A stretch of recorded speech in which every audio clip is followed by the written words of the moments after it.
Isang mapagpalang araw po sa ating lahat. Magandang araw at di po dyan sa mga silent viewers at solid supporters ng EDC.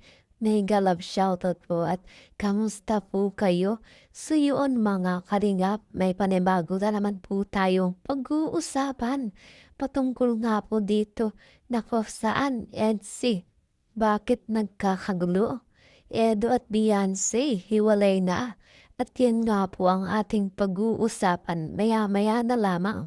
Pero bago po yan, kung bago ka pa lang po sa aking munting YouTube channel, pa-like, share, and subscribe naman po at pakipindot na rin po ng notification bell para lagi po kayong updated sa aking i-upload na video. At paalala rin po, bago po tayo magbigay ng ating mga komento at opinion, hitapusin po muna natin ang kabuuan ng video.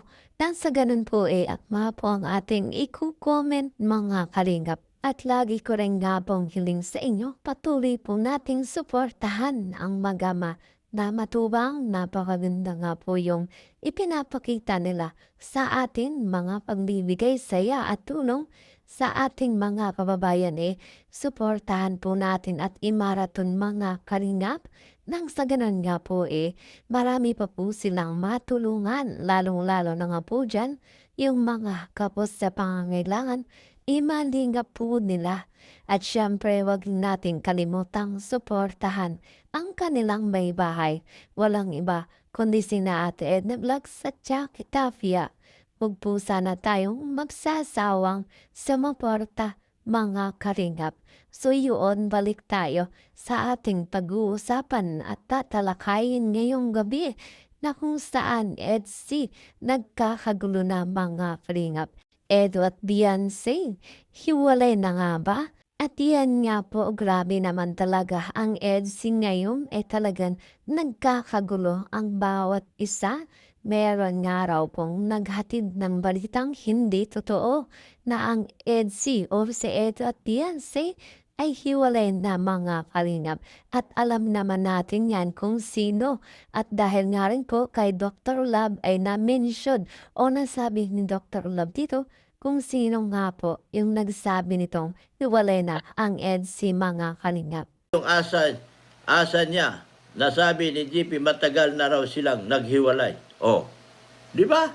Ang EDC. Oh, yan ang one word. Grabe naman sa every lab, grabe niya. Elisa Larido. Grabe na. Si Jean ang nagsabi. Awayin niyo si Jean. Si Jean ang nagsusumbong at si Jean ay laging nandoon. Oh, di ba? Huwag niyo guluhin ang EDC para awa niyo na ay. Huwag niyo kaming guluhin. Kaming mga original EDC, kami hindi nang gugulo. Ang amin ay matagal nang magsyuta. Bakit iba ang iba? Yun ang ingatan nyo. Yun ang ingatan nyo. Kasi kami, matagal nang magsyuta. Panahon pa nung hapon. Magsyuta na. Iba yung live ng iba. Bakit yung live ng iba hiwalay? Sa amin magsyuta. Yun iba, hiwalay. Paano yan? Siyang kasama araw-araw. Hindi naman araw-araw. Isang beses lang. Isang beses lang isang linggo. O 2 beses. Paano yan? Di ba? Thank you, Doc Love, sa Meron bang nilabas ang bunganga ko? No. Nagsalita ba ako? Meron bang nilabas ang bunganga ko? Walang nilabas. Hindi pwedeng gawing biro ang salitang hiwalay. Hindi pwedeng gawing biro ang salitang hiwalay. Kayo? Di ba? Bantay kayo.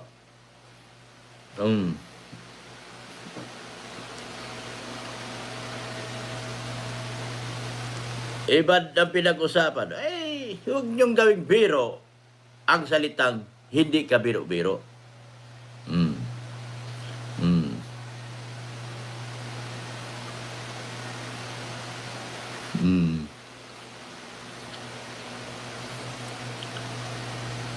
Nako, kayo lang nag-away. Dapat magkaisa kayo.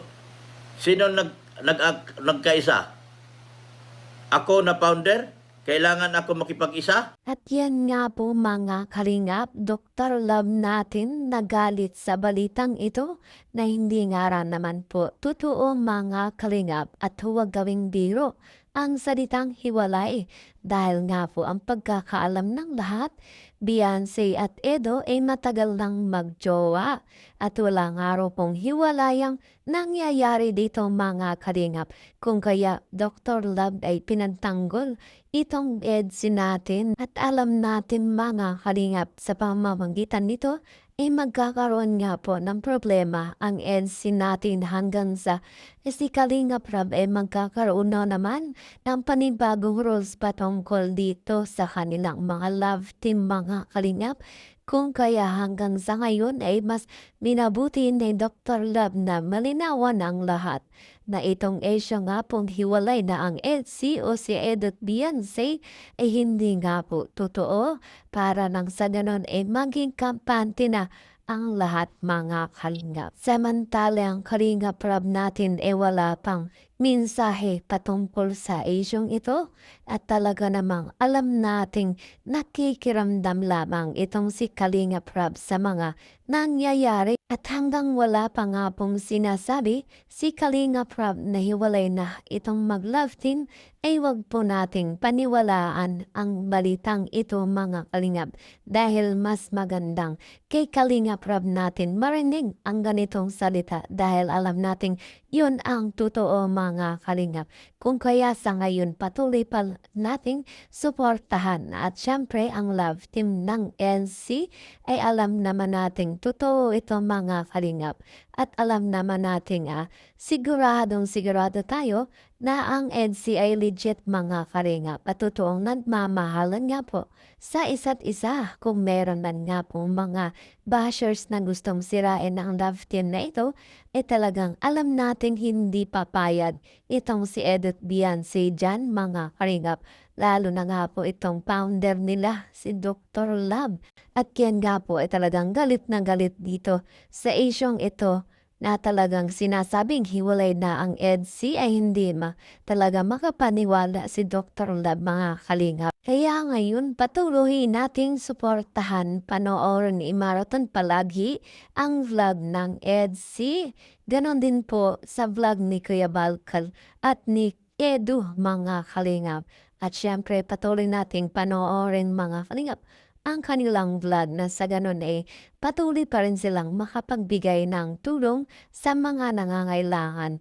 Yan lamang po mga kalingap.